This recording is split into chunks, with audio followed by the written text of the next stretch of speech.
So we are going to discuss about the different SHG models and prospects of the microfinance with respect to the self-help groups and the joint liability groups. Now the self-help groups, that is the SHG model, it is directly to the bank and is the basic model in which the SHG works. That is to say, especially the SHG groups are a group of women. 3, 4, 5, 6, 7, 8, 9 women are taken together and a group is formed called the self-help group, and they are endorsed by the NGO in front of the bank or in front of the microfinancial institutions from where they are going to take money. Now the moment they are being endorsed by the NGO in front of the banks and other areas, they have been lent out money to work upon, and they start using the money for their different purposes and different business activities. Now every particular SHG that's functioning under an NGO has a cash credit limit and has a similarly also has a credit limit within the rural bank. Now we are talking about the JLG model. JLG model is a joint liability group model, which is the lending model that enables a group of individuals, especially 5, to take loans for income generation activity. Now here each and every person belonging to the group takes the responsibility of paying back the loan which has been taken by the other person. That is, over here the social capital comes into play, and the bank here only gives out or lends the money to ensure that he gets the kind of approval or gets the kind of guarantee from the other members of the same group. Now the third model is that the individual banking model, where a person can directly go straight away to the bank and talk about the credit dispersal schemes and can take loans from there. Now microfinance came from two words, micro and finance, as micro means micro entrepreneur, self-employed, low-income population, excluded population. In small scale understanding of micro comes in, and finance is the business, the way of taking in money, creating money from money, and then paying back your loans and paying back your debts through it. So finance and micro got together to form this microfinance part, which is the micro entrepreneurial training, micro insurance, micro remittance, etc. And microfinance specifically caters to the need of the rural people of the rural India. These are just the stats and numbers that there are around 202 MFIs, microfinancial institutions currently operating in 29 states, 5 union territories and 570 districts in India. Distributions of microfinance institutions by states are shown in the number over here. In the table you can see maximum number of MFIs in 5 states are Bihar, Maharashtra, Madhya Pradesh, Tamil Nadu and Odisha. Moving on to our next slides, here the model and prospect. What is the requirement for microfinance? The basic requirement for microfinance is that because its outreach is even more than that of the bank. It reaches the poorest of the poor. It ensures food security, provides a security of shelter, provides educational security, sustains social security, provides health security, ensuring gender equality and equity.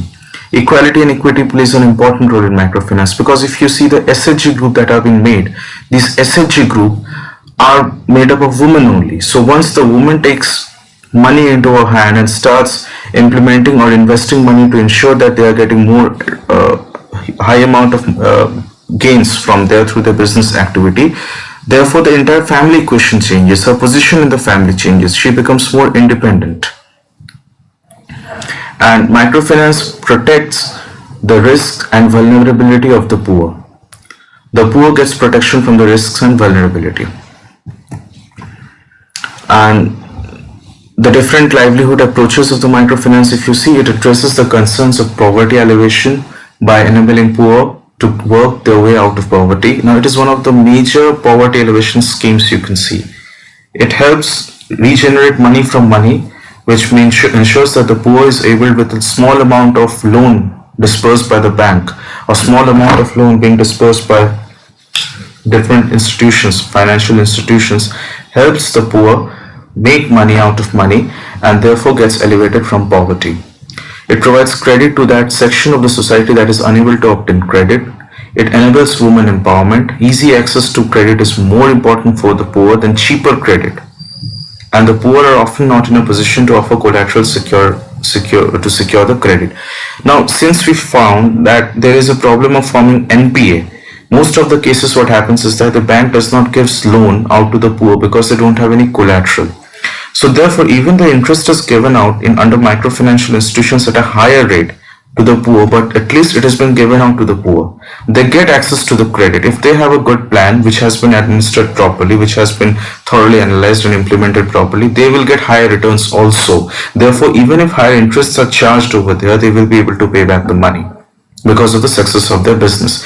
Therefore, microfinance enables the poorest who does not have access to the credit, who does not have access to the money, the cash flow in the economy. They are also able to get the advantages of loan and loan disbursement. Now, overall, it's the same model of microfinance. If we see, is the GLG model and the SHG model and the individual banking model, as discussed earlier. Now, different success stories we have discussed here related to organizations, which you can go through the presentation, you will understand. The models and prospects in India. What are the challenges of the microfinance? Microfinance has huge amount of potential and huge amount of advantages for the poor especially, and that is why it has been used as a poverty elevation policy for many of the policymakers. But what are the challenges and problems that a microfinance might face in rural India? The biggest problem that they face is that of the highest interest rate, a very high interest rate. Even at times it might become unreasonable or high as well, because microfinancial institutions do not have the backing of the depositor. A bank does not charge high interest rates because they already have an inflow of cash coming from the depositor. But a microfinance has to take that money from the bank at a given interest rate, and then that money is being dispersed by the MFI to the poor at a certain interest rate. So in between, transactional cost also comes in, as well as the cost of the interest that the MFI has to incur from the bank. Therefore, the interest rate that the final customer, the poor customer, that has to pay back to the MFI is very, very high in comparison to that of the bank. Unsecured lending, obviously there are no collaterals, therefore it is completely unsecured lending. No innovative mix of products. There can be no innovation in such circumstances. Low level of technical understanding, because you are dealing with the poorest of the poor, the mass of the people who are not even educated. So utilizing the technology to that level, or even minimum basic understanding of technological skills, shall also be lacking under such circumstances. And inadequate investment in agricultural development. MFIs do not have any kind of a prerequisite criteria or mandatory criteria that they have to invest their money or they have to disburse the loan in the agricultural sector only, or perhaps in the agricultural sector before they go into any other kind of sector. That is the biggest drawback of this, one of the biggest drawback of this scheme, because they are not entitled as a mandatory rule to invest in the agricultural sector. Therefore, they may look for other sectors where it is more profitable for them to invest money, and may have people who have high credit worthiness rather than the agricultural or agribusiness.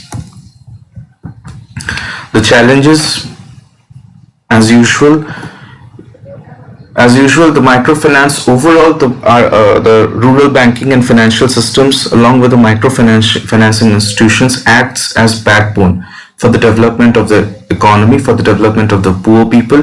And the specific need is not just to have them financially included, but also act as a poverty elevation policy. Therefore, these institutions are the founding stones or basics on which the entire rural economy and rural finance of our country is standing at present. Thank you very much.